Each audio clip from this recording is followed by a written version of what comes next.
Այսօր հայ առաքելական եկեղեցին տոնախմբում է հոգեգալստի տոնը, Սուրբ հոգեգալուստ է տոնախմբում,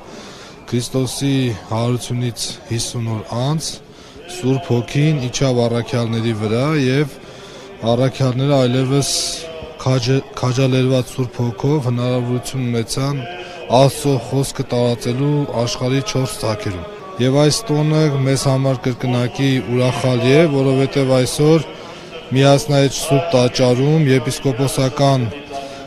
օծում եւ ձեռնադրություն ստացավ մեր թեմի բարեխնամ առաջնորդ Ռուբեն Սրբազանը։ Մեզ համար ուրախալի է, որովհետեւ եպիսկոպոսները միշտ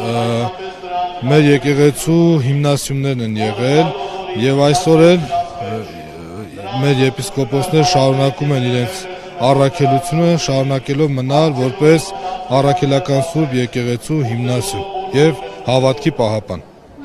Այս օրերին Մասասյոտնի թեմում իրավիճակը կարծես լարված էր եւ նախկին առաջնորդը շարունակում է հոգեվորականների նկատմամբ ճնշումներ գործադրել։ Տեսանելի կերպով, կոնկրետ մեզ համար տեսանելի կերպով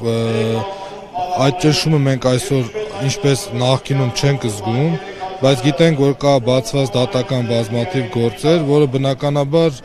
խաթարում է թեմի բնականon կյանքի ընթացքը։ Եվ այս տոնի խորհուրդներից մեկը այն է, որ մեր հավատավոր ժողովուրդը համախմբված Սուրբ տաճարներում, ինչպես առաքյալները վերնատանը, աղոթք անեն եւ ստանան Սուրբ Հոգու շնորհները, որպեսզի իրենց հետագա ընթացքը դառնա ավելի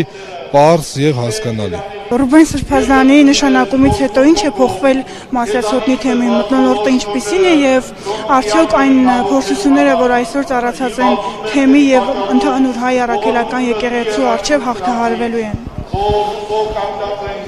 Թեմում տիրում է եղբայրական ոգի, միասնականություն, մենք մեր քահանա-հայրերով համախմբված ենք Սրբազան հոր շուրջ, վստահաբար այս դժվարությունները, որոնք այսօր առկա են մեր առջև, հաղթահարվելու են Տիրոջ կամքով եւ մեր հոգեվոր դասի եւ հավատավոր ժողովրդի միասնականության շնորհիվ։